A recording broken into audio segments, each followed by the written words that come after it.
Hello, everyone. How are you? It is 7:30 p.m. Central Standard Time, and this is Just Like You, Everyday People, Amazing Stories, Just Like You on Instagram Live. Thank you so much for joining. This is episode number 12. Yay! And I see my guest is joined here. Just a quick administrative issues. Let me get her on here real fast, and then I will go over. Let's see. There we go. Dr. McNabb. Let's see. Let's get her on here. Dr. McNabb. Where are you? There you are. Connecting. Yay! Hello. Hugs. Virtual Trying hugs. to adjust my camera. Okay. Anyway, do your administrative things. I can wait. Okay, so just real quickly, guys, again, this is episode number 12, Just Like You, Everyday People, Amazing Stories. Thank you so much for joining. Just the real quick housekeeping things. If you have a story or know someone who does, and we all have a story, please have them reach out to me, DM me, private message me. I'd love to hear your story. The world would love to hear your story. This is about positivity here. And also, this is organic. We're both kind of in our own spaces and different places. So if anything happens, we will be back. We're here 7:30 to 8 p.m. Central Standard Time. You can hear kids in the background. If we freeze up, if anything happens, we're going to keep on moving. So just organic like that. And again, thank you all so much for joining. Hello. I see a couple people joining there. So thank you so much. So Dr. McNabb, I'm not going to take a lot of her story, but let me just tell you guys, if I could seriously reach out and hug her right now, I would. This woman has seen me laugh. She's seen me cry. She's seen me naked. She's seen me all the things. And she's going to tell you a little bit about why. But she's seen me at my best, probably at my worst.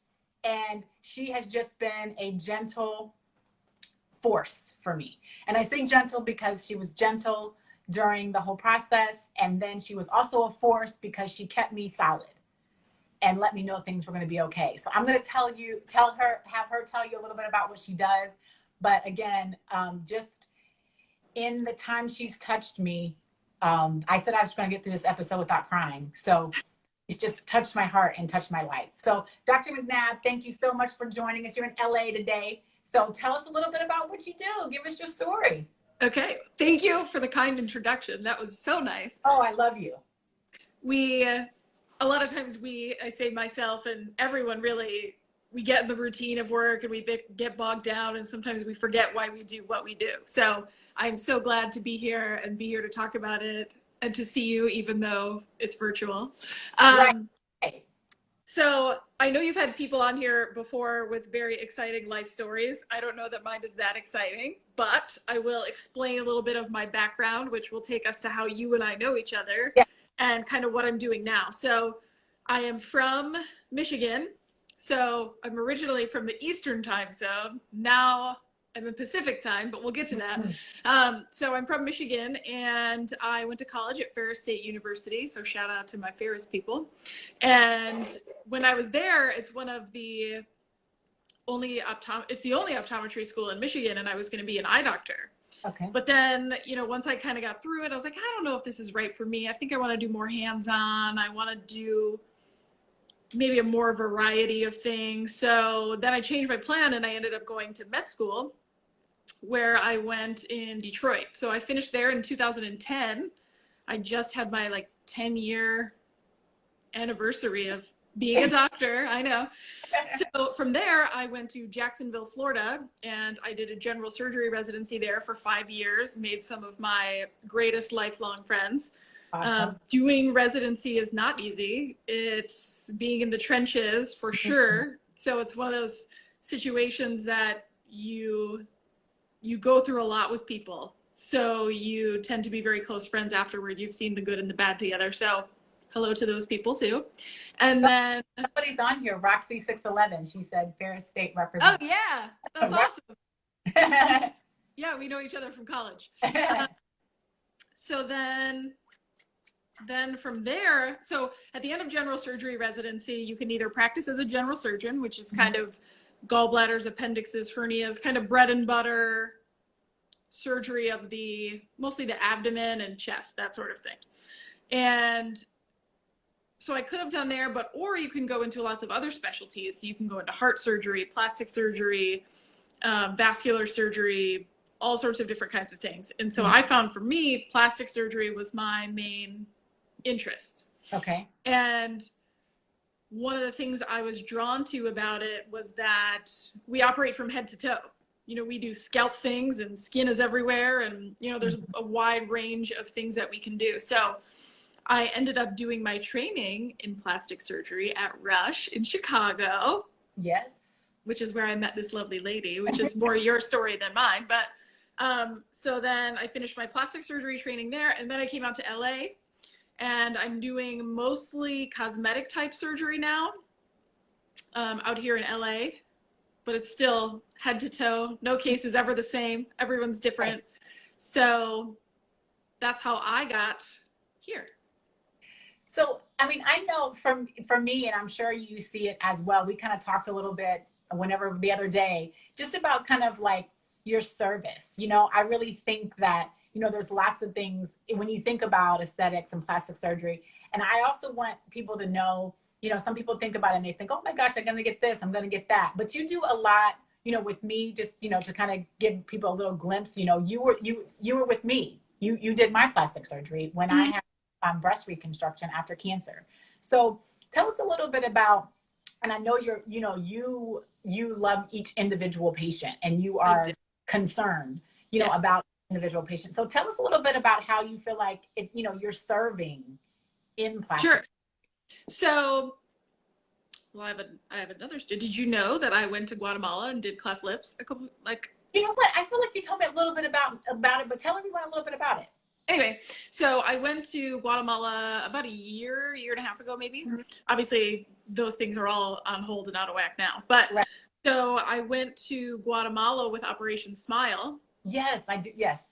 Yeah. And so I went there for a week and I was able to operate on the cutest little babies with their cleft lips and palates. But it was an incredible experience. Mm-hmm. I mean, completely different than operating here in the United States, you know? And some of the parents, so of course we have to get written consent from all the parents to do the surgery on their babies and everything. We had to have an ink pad there because some of the parents couldn't even sign their own name. Just because they didn't know how to read or write their own name. Yeah. We don't think about those kind of things here, you know? So that we just had them do a fingerprint. That was their signature. And so, so that kind of was a very humbling experience for sure. Yeah. And when people think of plastic surgery, they automatically think of, you know, the stuff you see on TV and the boob jobs and the facelifts and the overdone Botox and filler and stuff like that. And so I have to explain to people that's not all we do. Right. You know, yeah. In residency, as you know, we learned about doing reconstruction after cancer. We learned about, we would reshape the skulls and faces of children. We would do hand surgery. We do a whole gamut of things that people don't hear about because it's not on TV. And so not only that, but the cosmetic realm, which is I am mostly in, people think of it as like, oh, people just getting giant fake breasts or, well, that's pretty much what everyone thinks of. But we also operate on massive weight loss patients. Like I saw a patient recently, you know, she lost 100 pounds after her bypass, after her gastric bypass, but she still can't just, she doesn't feel like she can just go out in a swimsuit because she has so much extra skin still. So, or last week I did a breast reduction on a woman whose breasts were just so heavy that she was having back pain and couldn't exercise. And so there are aspects of that in what I do that kind of gets me through the rest of it. Right. You know, and so that's really the most gratifying part, are those cases for people. It really does change their life instead of just, you know, kind of what people think about when they hear about plastic surgery.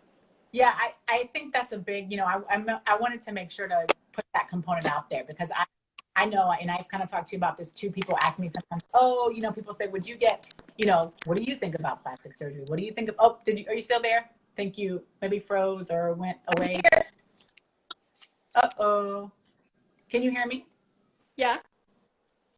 There you, there. I see you back a little bit, but Okay. it's blurry. Okay. Oh, So anyway, I'll keep talking as long as you keep hearing me. Uh-oh. Uh-oh. oh no. Can you hear me still? Yes. Oh, there you are. Okay. So yeah, I think that some people, that's people ask me a lot. Like, what do you think about plastic surgery? Or people ask, especially other women, what do you think about getting this and getting that? And I think there's a component of it that people really need to realize that there's a service component to it. And there's nothing wrong there's nothing wrong with any of it, to be quite honest. Right. And so people have that misconception that I think really hope to, I don't know if the word is clear up or share with them that, there's a lot of service that goes on here, as opposed to what they normally think of. And again, when I think of you, I think of what you, and it's not even just like the surgery component of it, it's the mental component too, because there's a mental component behind it as well. I mean, at least for me, there was. So Yeah, absolutely. I think that's where people like yourself, who, you're not only like an expert in your field, but you're just an expert in being a person, which people forget, that we're still people too. Everybody's still human. So Yes. are there anything you can tell us? I think you're still blurry, but I think hopefully as long as you can see me and hear me, Okay. you're good. You can hear me? Yes. Okay. What are some lessons, maybe, if you could give us like maybe 3 lessons or 3 things you learned along this journey of finding Dr. McNabb, plastic surgeon, what are some Yeah. lessons that you've learned? So I think one of the big ones is, oh, hi, Cassandra. I see you. One of the big ones is, which I'm still working Uh-oh. on, and I think. You're breaking up just a little bit. All right. Make sure people hear. Is that better? Let's see. Yes. It's like this one corner spot is bad. Okay. So one of the things that I have learned, well, I'm trying to learn, I'm still working on it though, is to remember the good and forget the bad. Mm-hmm. And I find that more in my career now because, now that I've been operating for so long, the cases I remember are not the ones that are happy and were awesome and had this excellent result. The ones I think about are like, oh, what if I would have done that differently? What if I would have done that better? And that's a hard headspace to be in. Yeah. So I try to remember, we all do this, I think. We remember the things that didn't go quite as well as we wanted them to, or how can we improve rather than just admiring our own accomplishments, if that makes sense. It does. It makes a lot of sense, actually. Yeah. Another thing, it's kind of in the same vein, but perhaps not, but to do the same thing with the things that people say about you. Ooh. You as in me, Yeah. So especially now in the day and age of Yelp reviews and things like that, people are not always going to say the nicest things about you, even if they're your coworkers or your bosses or people you work with. Yeah. That try not to let it get to you. Those negative things, because or at least I feel that I know my intentions are good. I know I'm trying my best. I know that I can. I know that I care. And I'm doing my best. And maybe those people are having bad days. Maybe those people are jealous. Maybe I don't know. So it's to try again to focus on the good things instead of the negative things, or positive people in your life instead of negative people in your life. Okay. You got one more for us? Oh, focus on the good, whether it's action or person. Yes. We got those 2. And then listening. I think listening is very important. Okay. We all like to talk and hear our own voice, but I think I learned this a lot actually from my job, which is to just listen. People will tell you if they feel comfortable with you and feel like they can talk, which I try to do with all of my patients, and they'll tell you things without you having to ask. And this goes with everyday life as well, is just listen. You know, don't feel like you have to talk all the time. If you listen, you will hear more. You will hear more if you're really listening, I think. So someone, I don't want to mispronounce it, but it looks like Kachi 562. Cassandra. You do, and you are a great surgeon. I agree, girl. I agree. She said you do. Cassandra is one of the surgical techs or the assistants that I worked with here in LA. So she knows. She sees it all. Yes, and I agree with her. Yeah. So is that you know, when you're you know, listening to your patients, you know, I'm assuming that's, you know, that's part of it, or to me, again, that's part of the service, right? And yes. I'm sure that they're throwing a lot of different things out at you that they may want or need, or, you know, or you may see what they, I guess sometimes probably you might see what they need and they might see something else, or you might see, how does that work when sometimes it's like, uh-oh, I gotta didn't think of. People are generally pretty good about it. I think everyone deep down, they know what they need, you know, and so, but sometimes it's hard to hear because, you know, sometimes too, I'll have a lot of people that come in for liposuction or something like that, and they are like morbidly obese. So that's one of those situations where I would have to tell them liposuction is not right for you. You have to start with diet and exercise. And the thing is they know it, you know, deep down they know. And so it goes on again with the listening part too. Like, so then we get into that whole discussion about what are you doing for diet and exercise or bariatric surgery or whatever the case may be. So I do those discussions a lot, and it has to be done in definitely a tasteful way. But I think deep down, everyone knows, they know that's what they're supposed to do. And so it's kind of just to hear it out loud and to have that discussion, I think probably puts them on the right path, and then they can come see me later. Yeah, no, I mean, I asked that because I don't know if you recall from me, so I had to have the lap flap after, and I remember it probably was you saying, you know, T, you know what you got to do here. You know what I mean? Because I think I was crying like, not one more thing, you know? And you guys did this amazing, but to this day, my husband and I talk about it. The surgery you guys did without going into creating another scar for me. I remember that. I remember that. And you guys, because I was like, she's so beautiful. She's gone through so much. It's like, let's try and do it without it. Because normally there's that big scar along the back.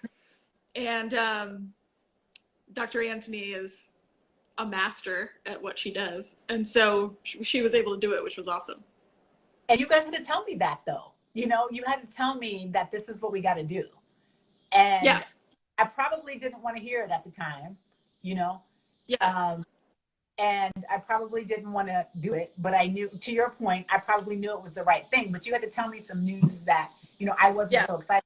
Turned out obviously wonderful, and, you know, all that good stuff. But at the moment when you're in it, it just seemed pretty tough. So that's one of the things I appreciated about you guys, and you specifically, like I said, because I can remember, you know, you coming, I can literally see you in the pre-op room calming me down and just saying it's going to be okay, you know. And sometimes, and for me, it was, you know, having another female there in a world full of, you know, all this craziness going on around you. So anyway, like I said, I could hug you and talk about you forever.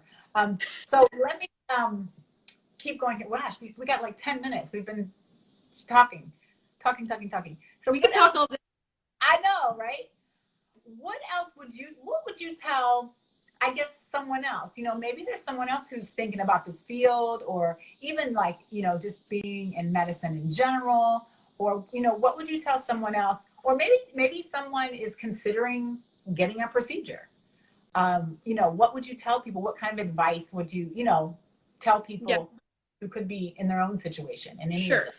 So I think something that applies to both, whether it's patients wanting a procedure or people thinking about a career in medicine or whatever, I think it helps to really look inside yourself and know why you want to do what you want to do. because it may not always turn out. What am I trying to say? So, for example, some patients are like, oh, I'm going through a divorce. I think if I get my breasts done, I'll be happier, you know, or something like that. But you have to not fix, but improve upon or reflect on what's really going on with you to think that it's like a fix-all situation. I'm not articulating this as much as I want to, but no, I get it. And so really look inside yourself. And the same thing goes with a career such as mine. It was not easy. Like, you can't just say, oh, I want to do it because it sounds fun. Like, it's work, it's sacrifice, it's more work, it's long hours, and you really have to love it to get through it. And so if you're doing it for the right reasons, then I think you will succeed. Pretty much in everything. Yeah, do things for the right reasons and make sure you look at, because I can totally see somebody saying, you know, I want to do this because it sounds cool, right? Like the, you know, I'm on Rodeo Drive performing plastic surgery. How much more cooler can I be? But you know, cool. It is cool, but you, like you said, you know, you work to get on Rodeo Drive doing plastic surgery. You know, you didn't just wake up. You didn't just wake up there. I mean, it's been, not counting college, it's been 13 years in the making. Yeah. Is a long time. So yeah, as long as you, I think, what? Which is a long time. Yeah. Oh yeah. Yeah, I know. Sorry, I'm trying to plug in my charger so I don't. Oh, go ahead. Use here. I have the same phone for like 5 years, and so it's not exactly a spring chicken anymore. I've had the same phone number for forever.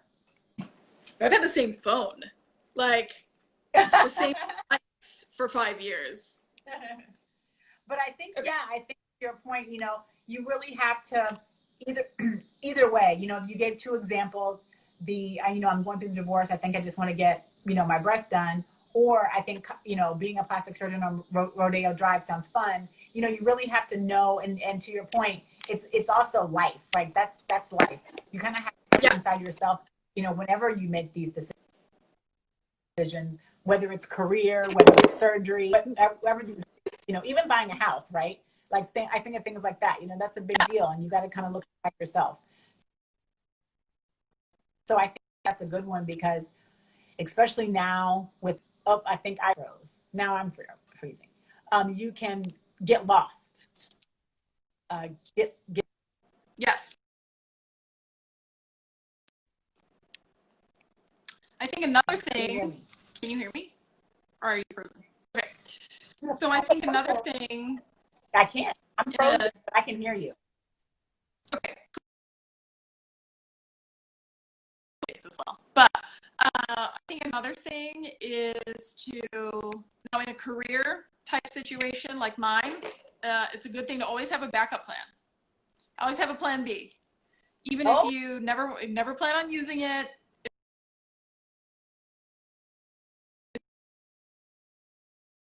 With plans in life, it goes with my surgical plans. You know, if the plan I want to do doesn't work, what am I going to do? So I think that would be always have a backup plan. I think it's a pretty good thing to live by as well. Like every other word, I heard you say plan B, but you might need to. I should probably spell what I mean about plan B. Say what you said. Can you? Okay. Can you hear me now? Yep, plan B. So say the plan B thing again.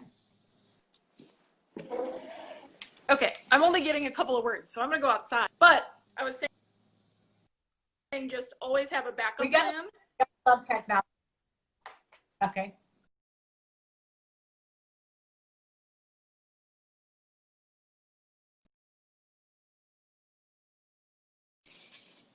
I don't know. Can you hear me better? I can't hear anything.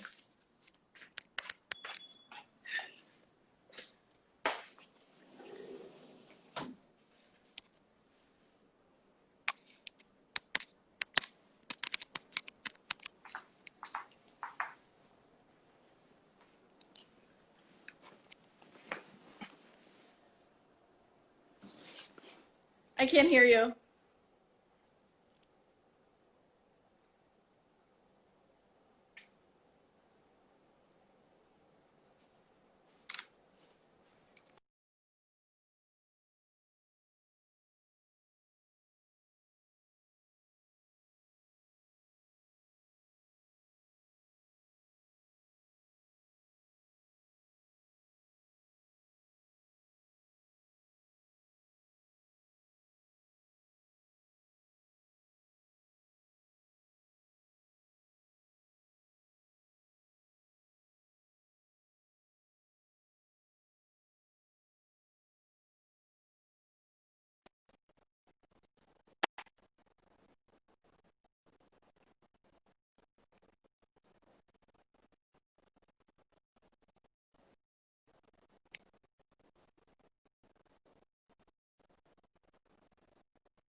I can see you.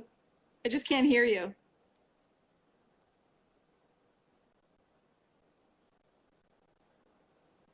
I'm reading your lips though.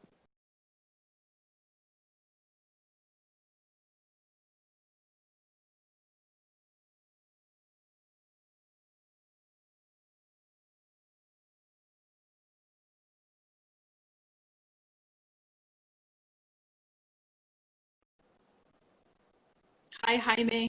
I see you.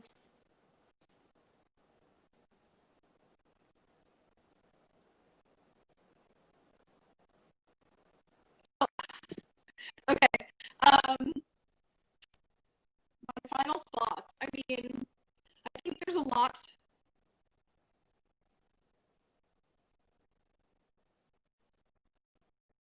So I think there's a lot that plastic surgeons do that a lot of people don't know about. I think a lot of times we get a bad